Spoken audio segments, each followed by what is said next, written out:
ზოგჯერ უბრალოდ გძნობ, რომ რაღაცისთვის ხარ დაბადებული და ყველაფერს გააკეთებ, ყველა წესს დაარღვევ, რომ ეს გააკეთო. ზაკ მილიგანი იყო თავზე ხელაღებული, რომელმაც მთამსვლელობის წესები დაარღვია და საკმაოდ გიჟური, თმების ხალხზე დაყენების ღირსი ტრიუკები შეასრულა, როგორც ახლა ნახავთ. ზაკი ყველაფერში წინააღმდეგ მიდიოდა, რასაც აკეთებდა, სანამ არ დადგა მისი შემზარავი ბოლო წუთები. მას შემდეგ, რაც 18 წლის ასაკში მთაზე ასვლის მოწოდება მიიღო და 13 წელი მღვიმეებში ცხოვრობდა, მისი ნამდვილი ჟინი და ვნება დაეხმარა, გამხდარიყო მსოფლიო დონის მთამსვლელი და საოცარი ალპური მოთხილამურე. მაგრამ სწორედ ამან წაართვა მას სიცოცხლე. კალიფორნიაში მდებარე იოსემიტის ეროვნული პარკი მისი მთავარი ადგილი გახდა, სადაც დაამტკიცა, რომ მთაზე ასვლა მისთვის მოწოდება იყო, რომელსაც ვერ უგულებელყოფდა. და ის მხოლოდ არ ადიოდა მთაზე. ზაკი ერთ-ერთი პირველი იყო, ვინც გაბედულად დაეშვა თხილამურებით გაყინული ჰავ-დოუმის მწვერვალიდან. იქნებოდი საკმარისად მამაცი, რომ ზაკ მილიგანის მსგავსად უშიშრად აგევლო ყინულიანი მთის ფერდობები. ხელახლა და ხელახლა. წარმოიდგინე, როგორ ადიხარ ლამაზ კლდის კედლებზე, მიწიდან 1000-ობით ფუტის სიმაღლეზე. სასიკვდილო ვარმისგან მხოლოდ შენი ცოცვის აღჭურვილობა, ფოლადივით მაგარი მოჭერა და სიცოცხლის უსაზღვრო ნება გიცავს. ყინულივით ქარები გიბერავს, როცა ეჭიდები კლდის შვერილებს, რომლებზეც უმეტესობა ადამიანებისა ვერც კი მოეჭიდება, არათუ ავა. ცახცახებ და კანკალებ, მაგრამ ეს არ არის ცივი ქარის ბრალი. ცახცახებ იმის გაფიქრებაზე, რა უფსკრულია ქვემოთ. ეს გარდაუვალი სიკვდილია. მუხლები გეკვეთება, როცა უფრო და უფრო მაღლა ადიხარ.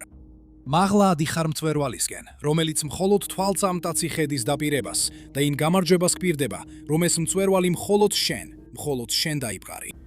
მაგრამ ხშირად დედა ბუნების დაპყრობისკენ მიმავალი გზა შეიძლება საბედისწერო გახდეს, როგორც ახლა ნახავთ. იოსემიტის ეროვნული პარკი ერთ-ერთი ასეთი ადგილია, სადაც შეგიძლიათ ასვლის მღელვარება გამოცადოთ. ის გთავაზობთ თვალწარმტაც ხედებს, დაუმორჩილებელ ბუნებას და შესაძლებლობას საკუთარი გადარჩენის ზღვარს გადააბიჯოთ. აქ ზაკ მილიგანმა აღმოაჩინა, რომ შინაგანად ის დაბადებული იყო ასვლისთვის. შემოგვიერთდით, როცა დეტალურად განვიხილავთ ზაკ მილიგანის ცხოვრებასა და სიკვდილს, ამ ჭკვიან თავგადასავლების მოყვარულს, რომელიც ხშირად არღვევდა წესებს და რომელსაც ძალიან მოენატრება ყველა, ვინც იცნობდა მას და მას მთამსვლელთა საზოგადოებას და განსაკუთრებით მის საყვარელ ადამიანებს. ზაკ მილიგანი იყო ადამიანი, რომელიც მზად იყო ბუნებაში ცხოვრებასთან დაკავშირებული რისკების მისაღებად. სხვა სიტყვებით რომ ვთქვათ, ის ნამდვილი მებრძოლი იყო. მაგრამ გასაკვირია, რომ ზაკს ბავშვობაში არანაირი რეალური ინტერესი არ ქონია, არც ცოცვის და არც ბუნებაში ყოფნის მიმართ. საშუალო სკოლის დასრულების შემდეგ ზაკი სამუშაო ბაზარზე შევიდა და ელექტრიკოსის შეგირდად დაიწყო მუშაობა. ის ჩაერთო დატვირთულ გრაფიკში და საკუთარ თავს 60 საათიან სამუშაო კვირას უძღვნიდა. და შემდეგ ერთი თითქოს ჩვეულებრივი დღის განმავლობაში მისი ცხოვრება სრულიად შეიცვალა, როცა თმის შესაჭრელად წავიდა. ზაკი 18 წლის იყო, როცა საპარიკმახეროში იმყოფებოდა. მან კედელზე ჰავ-დოუმის მწვერვალის პოსტერი შენიშნა და მთელი მისი სამყარო შეიცვალა მხოლოდ იმ ერთი პოსტერით, იმ ადგილის, რომელიც მან არასდროს უნახავს. საპარიკმახეროში ნახევრად გუმბათის სურათი დავინახე და ვიფიქრე, სად არის ეგ ადგილი. ვიცოდი, რომ უნდა ამევლო ის, მოგვიანებით ზახი იტყოდა. მან იცოდა, რომ უნდა მოეფიქრებინა გზა, როგორ მისულიყო იქ და როგორმე აევლო ის უზარმაზარი კლდე. ამ გამოცდილების შემდეგ ზახი გადაწყვიტა კლდეზე მცოცავი გამხდარიყო. ზახის სიტყვებით რომ თქვათ, მე ატლანტაში Mountain Venture-ში წავედი და პიტერ კროფტის ფოტო დავინახე, სადაც ის როსტრუმზე სოლო ასვლას ასრულებდა. და ამით ყველაფერი გადაწყდა, რაც არ უნდა იყოს ეს, ეხლა სწორედ ესვა. ზოგჯერ უბრალოდ გძნობ, რომ რაღაცისთვის ხარ დაბადებული. და მიუხედავად იმისა, რომ ზახი იოსემიტითა და ჰავ-დოუმით იყო მოხიბლული, საბოლოოდ სულ სხვა მთა და სულ სხვა სიტუაცია აღმოჩნდებოდა ის, რაც ზახის ახალგაზრდულ სიცოცხლეს წაიღებდა. ამიტომ ზახმა იყიდა 50 მეტრი თოკი, სოლო ცოცვის ბელეის მოწყობილობა, ჰექსები, სტოპერები და მყარი ღეროიანი ფრენდების ნაკრები. თუ კლდეზე ცოცვა კარგად არ გეცნობათ, ეს მოწყობილობები დაგეხმარებათ, რომ მწვერვალზე ცოცხალი ახვიდეთ. ბელეი მოწყობილობები ძირითადად ცოცვის პარტნიორის შემცვლელია. ისინი გაძლევთ საშუალებას, რომ თავი-თავად დაიზღვიოთ პარტნიორის გარეშე. ჰექსები და სტოპერები ორივე პასიური დაცვის მოწყობილობებია, რომლებიც თავსდება კლდის ზედაპირზე ბზარებსა და შევიწროებებში.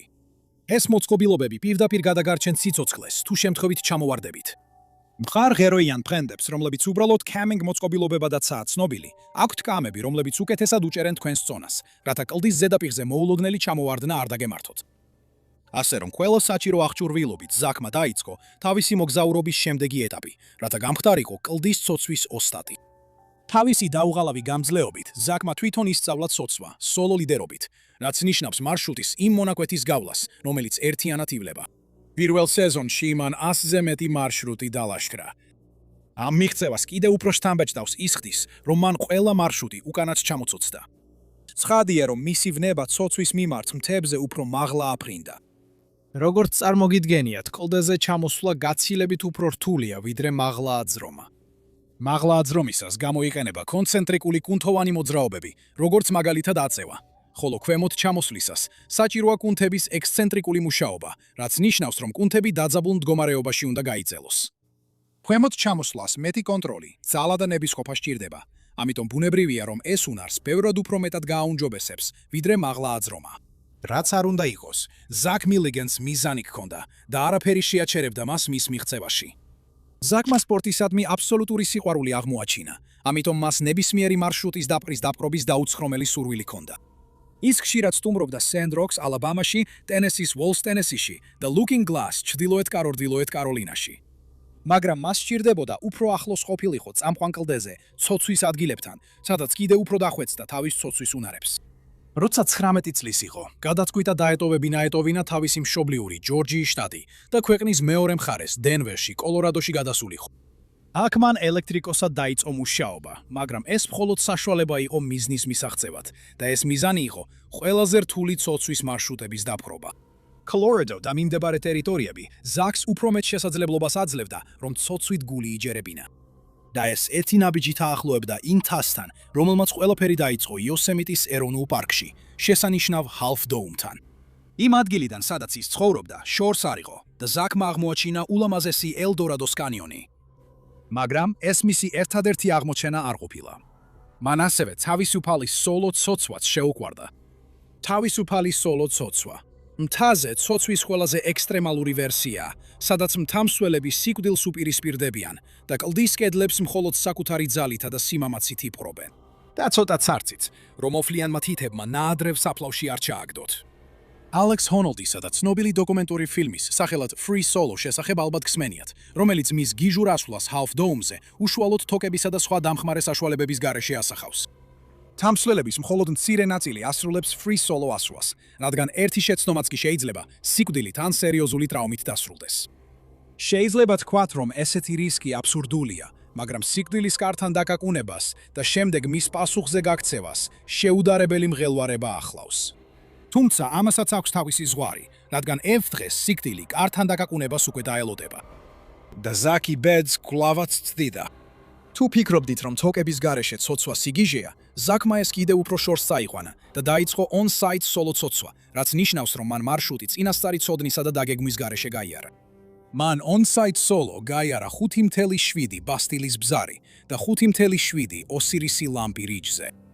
ბასტილის ბზარი მას აიძულებდა გამოეყენებინა ტექნიკა, რომელსაც მიჩვეული იყო, მაგალითად, ხელის გაჭედვა და თითების ბზარების გამოყენება, მაშინ როცა ნაპრალები ძალიან ვიწრო იყო იმისთვის, რომ მთელი ხელი გაეჭედა.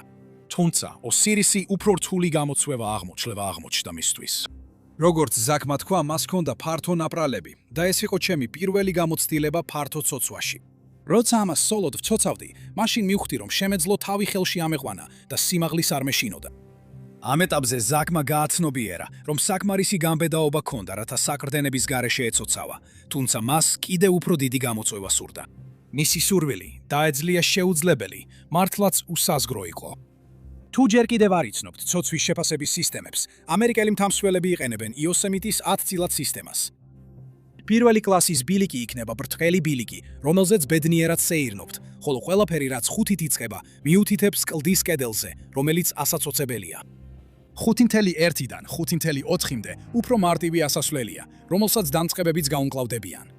როგორც კი 5.5-ზე მაღლა იწყებთ ასვლას, 5.15-მდე საქმეები ცოტა რთულდება და ეს რეკომენდებულია მხოლოდ საშუალო დონისა და ოსტატ მთამსვლელებისთვის. შემდეგ გვაქვს WI შეფასების სისტემა. ეს ეხება ყინულზე ასვლებს, რომლებიც სეზონების მიხედვით იცვლება. WI 1 ყველაზე მარტივია, ხოლო WI 8 ყველაზე რთულია. რატომ უნდა იცოდეთ ზამთრის შეფასების სისტემის შესახებ? იმიტომ რომ ყინულზე ცოცვა ზახისთვის შემდეგ დიდ გამოწვევად იქცა და საბოლოოდ მის დამღუპველადაც იქცა. ზახი 1999 წელს ატლანტაში, ჯორჯიაში დაბრუნდა, რათა ეწვია თავის ძველ მეგობარს და Mountain Ventures-ის მფლობელს, Doug Petersons. მან ყინულზე ცოცვის შესახებ კითხა და რადგან იცოდა ზახის გამძლეობა და უშიშრობა კალდეზე, Doug Peterson-ის სიხარულით აძლევს მას თავის პირად აღჭურვილობას და სპეციალურ კრამპონებს, რომ უკეთ დაეჭირა ფეხი მოლიპულ ზედაპირზე. იმავე დღეს ზახი თავის სედანში ჩაჯდა და ჩრდილოეთ კაროლინაში გაემგზავრა, რათა ყინულზე ცოცვაში მოესინჯა ძალები. ის მაშინვე მოიხიბლა. მეორე დღეს ის დაბრუნდა Mountain Ventures-ში, იყიდა ყინულზე ცოცვის სრული აღჭურვილობა და გაემგზავრა Silverton-ში, კოლორადოში, რომელიც მსოფლიოში ცნობილი ყინულზე ცოცვის მარშრუტებითაა ცნობილი. პირველივე კვირაში მან თავისუფალი სოლოით აიარა 1200 ფუტიანი WI-4 Stairway to Heaven, რის გამოც მას მეცმეთ სახელად Georgia Ice შეარქვეს. როგორც კი ყინულზე ცოცვა სცადა, ზაკმა თქვა: "მივხვდი, რომ ეს ჩემი საქმე იყო." რა აიძულებს ადამიანს ასეთ საშიშ მარშრუტებზე თავისუფალი სოლოით ასვლას? ეს ამბოხების გრძნობაა. თუ ეს უბრალოდ ცხოვრების პირდაპირ და მეტაფორულ ზღვარზე ცხოვრებისგან მიღებული მღელვარებაა. ზოგი ამბობს, რაც უფრო ახლოს ხარ სიკვდილთან, მით მეტად აფასებს სიცოცხლეს. ცოცვის გიდმა და ზაკის ცოცვის პარტნიორმა, არონ ჯოუნსმა თქვა, ის ერთადერთი ადამიანია, ვისაც თოგზე ყოფნისას უარესად გამოსდის ცოცვა. ისინი 2006 და 2007 წლების ზამთრებს იოსემიტის მღვიმეებში ატარებდნენ. ჯოუნსმა თქვა, ზაკი ისე გამოიყურებოდა, თითქოს მარშრუტიდან ჩამოვარდებოდა, მიუხედავად იმისა, რომ იმავე რელიეფზე იყო, სადაც თავისუფალი სოლო გააკეთა. ზაკის თქმით, ეს მოძრავი მედიტაციის მსგავსი იყო. ის ამას იმიტომ აკეთებს, რომ გონია ღმერთთან ხარ შეხებაში. მე მაგძნობინებს, რომ ჯადოსნურ ადგილას ვარ. მისი мотиваცია აშკარად ჰოლისტური მიდგომიდან მოდიოდა.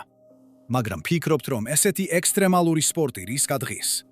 ზაკ მილიგანი ნამდვილად არაკონფორმისტი იყო, რომელიც დინების წინააღმდეგ მიდიოდა.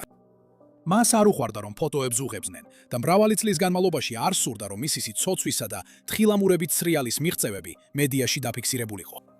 ზოგიერთისთვის ზაკი სოციალურად მოუქნელი ჩანდა და ხშირად მხოლოდ პირის გაღებითაც კი აწყენინებდა ხალხს. თამსვლელებმა, რომლებიც კარგად არ იცნობდნენ მას, ზაკს მეტსახელად მოძულე ზაკი შეარქვეს, მაგრამ მის ახლობლებს კარგად ესმით, რომ ეს უბრალოდ მისი გულწრფელი ბუნება იყო. ზაკი საკუთარ თავს ქედმაღლად და თვითდამცინავად ახასიათებდა. სხვები ამბობენ, რომ სასტიკი ვარ, გულწრფელი და ასე შემდეგ. მისი ხანგრძლივი დროის მეკლდეური პარტნიორი, ჟან რედელი, მას აღწერდა როგორც ადამიანს, რომელიც ხშირად აძლევდა უკიდურეს, ხშირად გააზრებულ, ყოველთვის გათვლილ და უმეტესად მისასალმებელ შეხედულებებს. მისი უნიკალური ხასიათი აშკარა ხდება, როცა მის ცხოვრებაზე გარკვეულ ისტორიებს ისმენთ. მწერალი, რომელმაც ზახზე დაწერა და პირადად იცნობდა მას, Chris Van Leeuwen, იხსენებს ისტორიას, სადაც ზახმა უთხრა, რომ იოსემიტში სტექ-სალატეს სრულიად შიშველი, თოკის გარეშე მარტო აიარა. Chris-მა ასევე თქვა, რომ ზახი მისი საყვარელი ცოცვის პარტნიორი და ახლო მეგობარი იყო. მათ ერთად დაძლიეს რთული მარშრუტები, მაგალითად 2000 ფუტიანი 5.10 მიდლ კათედრალის ჩრდილოეთ ბუტრესი, რომელიც იოსემიტში უსასრულო, ფხვიერი ქანის კედელია. მათ ასევე აიარეს კილ-კილაბის, მრავალსაფეხურიანი 5.12 მარშრუტი, რომელიც ასევე იოსემიტის ხეობაში მდებარეობს. და შემდეგ არის ამბავი იმის შესახებ, თუ როგორ ცხოვრობდა ის იოსემიტის ხეობაში სხვადასხვა მღვიმეში 13 წლის განმავლობაში. მას შემდეგ, რაც 1989 წელს თოკის გარეშე მარტო ასვლით დაძლია 1200 ფუტიანი WI-4 Stairway to Heaven და აღმოაჩინა ყინულზე ცოცვის სიყვარული, რომელიც კოლორადოში პრაქტიკაში გადაიტანა, ზაკმა გზა დასავლეთისკენ იოსემიტში გააგრძელა. ეს ზაფხულის სიცხის პიკში იყო და ზაკი იქ მარტო იყო, ამიტომ მან ის გააკეთა, რაც ყველაზე კარგად გამოსდიოდა და ცოცვა გააგრძელა. ის ბედნიერად ადიოდა მარშრუტებზე, რომელთა სახელებიც კი ჯერ არ იცოდა და დროს ატარებდა ლოდებს შორის ბანაკში, სადაც კემპინგის გის გასკურაზე მარტივ საჭმელებს ამზადებდა. მან გადაწყვიტა იქვე სამუშაო ეშოვა, რათა ფული ეშოვა და თავისი გატაცება გაეგრძელებინა. ეს იყო მდიდრულ ახვაჰნის სასტუმროში, რომელიც იოსემიტში მდებარეობს, თუმცა ეს სამსახური დიდხანს არ გაგრძელდა. ზაკი სამსახურში დაგვიანებით მიდიოდა, მუშაობის დროს სვამდა და საბოლოოდ გაათავისუფლეს. მან მენეჯერს თუნდაც ფხვნილის ჭურჭლის სარეცხი, საპნის ქილა ესროლა. მის გათავისუფლების წერინზე შენიშნა ეწერა: ყველაზე სწრაფი ჭურჭლის მრეცხავი, რაც კი ოდესმე მინახავს, მაგრამ ყველაზე ცუდი თანამშრომელი. არ დაიქირავოთ ხელახლა. ამან ის იოსემიტის პარკების დასუფთავების სამსახურის Best Bet-ის დამლაგებლად აქცია. მისი თქმით, ის რეცხავდა ფანჯრებს, ატენებდა და ასუფთავებდა ხალიჩებს. მაგრამ ეს მხოლოდ დროის გაყვანისა და ფულის შოვნის საშუალება იყო, სანამ პარკის მრავალრიცხოვან ცოცვის მარშრუტებზე არწივებთან ერთად დაფრინავდა. მან იოსემიტის პარკის ველური ბუნება საკუთარ თარსახლად აქცია და მომდევნო 13 წელი მღვიმეებში იცხოვრა. ყოველ ღამეს ის ახალ ადგილს პოულობდა, რათა პარკის რეინჯერებს აცდენოდა და კიდევ უფრო მეტი ლამაზი პეიზაჟი დაეთვალიერებინა. თანაც გეგმავდა ახალ მარშრუტებს იმ გიჟურ კლდეებზე, რომლებიც მას გარს ერტყა. ამ პერიოდში იოსემიტში ზაკმა დაუჯერებელი გამოცდილება დააგროვა ცოცვაში. ექსპერტი და ნამდვილ ოსტატად იქცა და თავისი სახელი იოსემიტის ეროვნული პარკის ისტორიის დიდების დარბაზში სამუდამოდ დაამკვიდრა. ველურ ბუნებაში ცხოვრების შემდეგ და მანქანაში გარკვეული დროის გატარების შემდეგ ზაკი 3 წლით მეგობართან გადავიდა საცხოვრებლად. ასევე იოსემიტის ეროვნულ პარკში ცხოვრების დროს შეხვდა თავის მომავალ შეყვარებულს, კრისტენ ანდერსონს. მან თქვა, რომ ზაკი ყველაზე საინტერესო ადამიანია, ვინც კი ოდესმე შეხვედრია. ის მაშინვე შემიყვარდა, როგორც კი 2004 წელს იოსემიტში ჩემს პირველ ზაფხულში შევხვდი. ზაკს უმადლი იმას, რომ მან მაჩვენა, რისი გაკეთებაც შემეძლო. მან გამომიწვია და ჩემს წარმოდგენილ საზღვრებს მიღმა გამიყვანა და უკეთესი მთამსველი გამხადა. ისინი მხოლოდ 2011 წელს დაიწყეს ურთიერთობა, მაგრამ ზაკმა თავისი იოსემიტში გატარებული ბოლო წლები მასთან ერთად გაატარა. პარკის დასავლეთ მხარეს პატარა სახლში ცხოვრობდა. მისი მთავარი მიღწევებიდან ერთ-ერთია Half Dome-ის რეგულარულ ჩრდილო-დასავლეთ კედელზე ასვლა 20-ზე მეტჯერ, რომელიც ასევე სიჩქარით სოლო რეჟიმში 2 საათსა და 37 წუთში დაფარა. როდესაც მან 2016 წელს იოსემიტის 1680 ფუტიანი WIWI 5 ქვიქვრივის ცრემლების მარშრუტი აიარა, თქვა რომ ეს იოლი იყო, მაგრამ ძალიან ლამაზი. ეს შესანიშნავი ასვლაა. ეს აჩვენებს მის უზარმაზარ ნიჭს და მის გიჟურ, დაუმორჩილებელ ბუნებას, რომელიც ყოველთვის ახალ გამოწვევას ეძებდა. და ეს მხოლოდ ასვლის გამოწვევებსა და მიღწევებს არ მოიცავს. ზაკმა მსოფლიო მასშტაბით ყურადღება მიიპყრო, როდესაც ის იმ სამეულის წევრი იყო, რომელიც ზამთრის შუაგულში Half Dome-დან თხილამურებით ჩამოვიდა. ეს იყო გიჟური მიღწევა, რომელიც მანამდე არასდროს გაკეთებულა და მათ თავიანთი დაშვების უმეტესობა დააფიქსირეს. თუ ოდესმე ყოფილხართ იოსემიტის ეროვნულ პარკში, იცით რომ ეს სანახაობრივი ადგილია. ვერტიკალური კლდეებით, რომლებიც 1000-ობით ფუტის სიმაღლეზეა გადაჭიმული, ეს მთიანი ტერიტორია ყველა მთამსვლელისა და მოლაშქრის ოცნებაა. Half Dome-ის მწვერვალი ერთ-ერთი იმ თათაგანია ამ ტერიტორიაზე, რომელიც შთაგონებს გაოცებისა და აღფრთოვანების გრძნობას ყველას, ვინც ამ გიგანტურ სილამაზეს შეხედავს. ეს არის სწორედ ის მწვერვალი, რომელმაც ყველაფერი დაიწყო ზაკ მილიგანისთვის, იმ დღეს საპარიკმახეროში. ეს არის ცნობილი მწვერვალი, რომელიც თავისი გამოჩეული ფორმის გამოა სახელდებული. მას აქვს 3 გლუვი, მომრგვალებული ფერდობი, რომლებიც თითქოს შუაზეა გაჭრილი, რის შედეგადაც წარმოიქმნა ციცაბო კლდის კედელი, რომელიც ჩუმად, მაგრამ მაცდურად იწვევს გამოცდილ მთამსვლელებს, რომ გამოცადონ თავიანთი ძალა. Half Dome Yosemite's Wells-ზე 4727 ფუტით მაღლა მდებარეობს, ხოლო ზღვის დონიდან მისი სიმაღლე 8844 ფუტია. ეს ერთ-ერთი ყველაზე სასუველი ასასვლელია როგორც ლაშქრებისთვის, ასევე კლდეზე მთამსვლებისთვის. ეს შთამბეჭდავი გრანიტის ფილები მიმზიდველი ადგილია და მთელ მსოფლიოში ერთ-ერთ საუკეთესო მიმეთესო მიმართულებად ითვლება კლდეზე მთამსვლებისთვის. Half Dome-ზე ასვლის ყველაზე მარტივი გზა ნებართვის აღებაა და ბაგირების დახმარებით ლაშქრობა. მაგრამ სად არის ამაში გართობა? ყველაზე ამაღელებელი გზა პირდაპირ კლდის კედელზე ასვლაა. მაგრამ ჩვენთვის, ვისაც სიკვდილის სურვილი არ გვაქვს, Half Dome-ის სხვა ტიპის ინტენსივობას გვთავაზობს. ამ შთამბეჭდავი გუმბათის ბოლო მეოთხედ მილისთვის საჭიროა ნებართვა და მწვერვალზე ასასვლელად უნდა აიაროთ 400 ფუტის საკაბელო ბილიქზე. ეს ისეთი მწვერვალი არაა, რომელსაც მსუბუქად არ უნდა მოეკიდოთ. 21 წლის თებერვლის 21 რიცხვში ზაკ მილიგანმა და მისმა მეგობარმა ჯეისონ ტორლანომ ისტორია შექმნეს როგორც პირველი ადამიანები, რომლებმაც მწვერვალიდან ველზე თხილამურებით ჩასვლა შეძლეს. რაც Half Dome-დან ჩამოსვლას კიდევ უფრო გიჟურს ხდის, ის არის, რომ ეს ნამდვილად არ არის თხილამურებით დაშვების მარშრუტი. ყველაზე რბილი დაქანება 45-დან 60 გრადუსამდე გრანიტის კედელია, სადაც თოვლი ძლივს ეჭიდება. მიუხედავად ამისა, ჯეისონ ტორლანომ, ამ გიჟური პროექტის ავტორმა, ზაკი და ოპერატორი ერიკ რასმუსენი დაარწმუნა, რომ ამ გაბედულ თავგადასავალში გაჰყოლოდნენ. ქვემოთ მისასვლელად სამეულს მხოლოდ თხილამურებით სრიალი არ ყოფნიდა. ეს ცნობილია როგორც თხილამურებით მთამსვლელობა, რაც თხილამურებით სრიალის, რაპელინგისა და ცოცვის ნაზავია, რათა უსაფრთხოდ ჩამოხვიდე.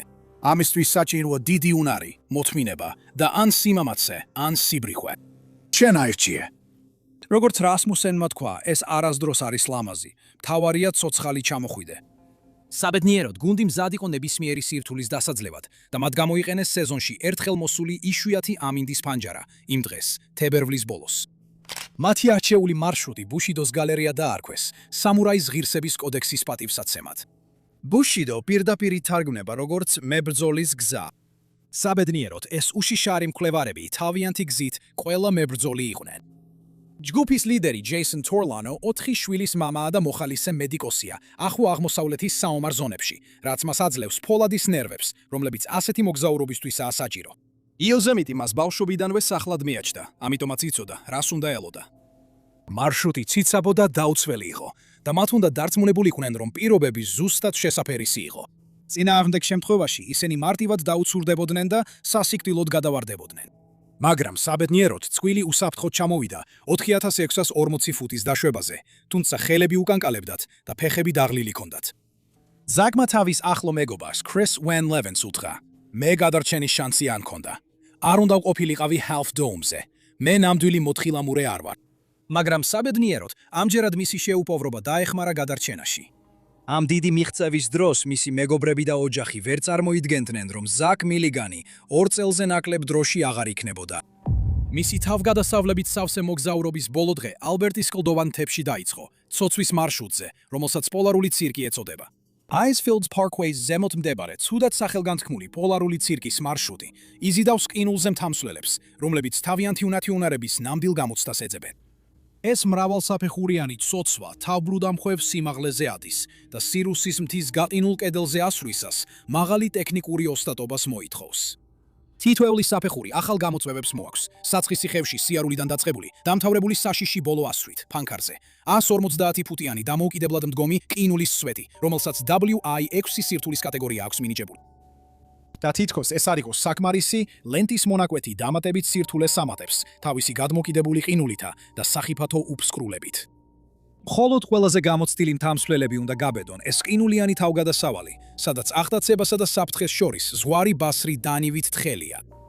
ეს რთული პირობები ზაკ მილიგანისნაირი ადამიანისთვის ამ ასვლას იდეალურს ხდიდა. მან თავისი ბოლო ასვლა 2023 წლის 10 თებერვალს დაიწყო. ყინვაში და თოვლით დაფარული მთების გარემოცვაში ზაკი თავის სტიქიაში იყო. რადგან როკის მთები ვრცელი ზვავსაშიში ზონაა, სავარაუდოდ ის კარგად იყო მომზადებული, მაგრამ არაფერია ისეთი, რაც მოგამზადებს იმგვარი ვარდნისთვის, როგორიც ზაკს იმ დღეს შეხვდა. როკის მთის გაყინულ ფერდობზე ასვლა უამრავ სირთულესთან არის დაკავშირებული და საჭიროებს ყინულის ცულებს, კრამპონებს და აღჭურვილობას, რომელიც დაგიცავს ნაადრევი საფლავისკენ სრიალისგან. დაამასვლის ბოლო მონაკვეთი სულაც არ არის ხუმრობა. ეს სიტყვასიტყვით დამოუკიდებლად მდგომი ყინულის სვეტია. მაგრამ ზაკი თავისი ჯიუტი ხასიათით მაინც განაგრძობდა გზას. იყო პარასკევი და დღის ბოლოს პარკის რეინჯერებს ეჭვი გაუჩნდათ. როდესაც მათ ზაკის ცარიელი გაჩერებული მანქანა ჯერ კიდევ სადგომში ნახეს. შეიკრიბა სამზებრო ჯგუფი, რადგან თითოეული წამი მნიშვნელოვანია გაყინულ ტერიტორიაზე. ჰიპოთერმია ესეთ ყინვაში 10-დან 20 წუთამდე შეიძლება განვითარდეს. ამიტომ რეინჯერებისთვის ეს ნამდვილი რბოლა იყო. თუმცა მათი ძალისხმევა უშედეგო აღმოჩნდებოდა. ყინულზე ცოცვის ზედა მონაკვეთებზე 42 წლის ზაკ მილიგანი სასიკვდილოდ ჩამოვარდა. ფეხით ძებნა გაგრძელდა, მაგრამ მეორე დღეს დრონი დაადგენს მისი ცხედრის ადგილს, რაც დაადასტურებს, რომ ყველაზე დიდი შიში გამართლდა. როცა სიკვდილის კარზე გამუდმებით აკაკუნებ, ბოლოს ის აუცილებლად გაგიღებს. იმავე დღის მოგვიანებით მისმა დამ, მარტა მილიგან ჰარტმა Facebook-ზე დაადასტურა ეს გულსატკენი ამბავი. მან დაწერა: ის იყო მსოფლიო დონის მთამსვლელი, საოცარი ალპური მოთხილამურე, ნიჭიერი მუსიკოსი და ძალიან ჭკვიანი. მას შეეძლო ძალიან გასართობი ამბის მოყოლა და თითქმის ყველაფრის სასაცილოდ გადაქცევა. ის იმდენად მოენატრებათ, რომ ამას სიტყვები ვერ აღწერს. აბა, რა დაემართა ამ გამოცდილ მეამბოხე მთამსვლელს? რადგან არავინ იყო იქ, რომ მისი ვარდნა დაენახა, ეს არის ის ფაქტები, რაც ვიცით ასვლის დაწყებამდე. Polar Circus ცნობილია ხშირი ზვავებით და მიუხედავად იმისა, რომ ამას ვერ ვადასტურებ იმ ანგარიშებიდან, რაც ვიპოვე, ასევე ვიცით, რომ ზაკი თოკების გარეშე ცოცვაში უფრო კომფორტულად გრძნობდა თავს ვიდრე თოკებით. მას უკვე რამდენიმე ყინულის მარშრუტი ჰქონდა თოკის გარეშე სოლოდ გავლილი, ამიტომ სავარაუდოდ ეს კიდევ ერთი იყო მის სურვილების სიაში. კანადის პარკების ინციდენტის ანგარიშის მიხედვით, ის პოლარ ცირკუსის ერთ-ერთ უფრო რთულ ზედა მონაკვეთზე ჩამოვარდა. იქნებ ზვავმა მოულოდნელად დაატყდა თავს, ან ერთ-ერთი ყინულის დასაჭერი მოულოდნელად გაუთხდა, ჩვენ ვიცით, რომ მისი ბოლო წუთები იმ საქმეში გაატარა, რასაც ყველაზე მეტად უყვარდა. მკაცრ, დაუნდობელ რელიეფში ცოცოცვაში. ბოლო წამებში, როცა ქვემოთ ვარდებოდა, ოჯახზე ფიქრობდა თუ თავის შეყვარებულზე. გონება მშვიდი ქონდა და ფიქრებიც წყნარი, რადგან ხშირად ცოცვას თავის მედიტაციად მოიხსენიებდა. მისმა ძმამ Austin Milligan-მა დაადასტურა, რომ ავტოპსია არ ჩატარდებოდა და მისი სიკვდილი უბედურ შემთხვევად გამოცხადდა. ყველა, ვინც მას იცნობდა, ამ ამბავმა სრულიად გაანადგურა. ზაკი იყო პირდაპირი, პატიოსანი, შრომის მოყვარე ადამიანი და უკიდურესად თავდადებული სპორტსმენი. მან გარშემო მყოფებს გულწრფელობა და სიხარული მოუტანა და მას ჰქონდა ნამდვილი სული, რომელსაც ყურადღება საერთოდ არ აინტერესებდა. Kristen Anderson-ი, მისი შეყვარებული, რომელთანაც 2011 წელს დაიწყო ურთიერთობა, იხსენებს ზაკთან ერთად გატარებულ ყველაზე საყვარელ მოგონებებს. მან თქვა, რომ ის მთებში ცოცვისას სრულიად სხვა ადამიანი იყო და მისი ყველაზე ძვირფასი მოგონებები სწორედ ამ პერიოდს უკავშირდებოდა. ჩემი საყვარელი დღეები მასთან ერთად იყო ის მომენტები, როცა დილის 3 საათზე ვიღვიძებდით. ვირბენდით სიერას მაღალ ქედებზე და ვთქმებოდით მზითა და ქარით. სოცვის გარდა მას სამყაროზე უნიკალური ხედვები ჰქონდა და ყოველთვის ის ადამიანი იყო, ვისთანაც საათობით შემეძლო საუბარი. რაც გინდათ, ის თქვით ზაკ მილიგანზე. ცხადია, რომ მან გარშემო მყოფებზეც არუშლელი კვალი დატოვა და კლდეზე ცოცვისა და ყინულზე ცოცვის ექსტრემალური სპორტი სრულიად ახალ დონეზე აიყვანა. ბოლოს და ბოლოს მან უმაღლესი ფასი გადაიხადა. მაგრამ ეს არ აკლებს იმ მებრძოლ ხასიათს, რაც მას ჰქონდა. მაგრამ ჩვენ ყველას გვაქვს ცხოვრების ჩვენი საკუთარი აღქმა. შენც ზაკივით ისე გარისკავდი, რომ საკუთარ თავს ზღვრამდე მიიყვანდი. მომწერე კომენტარებში, რას ფიქრობ?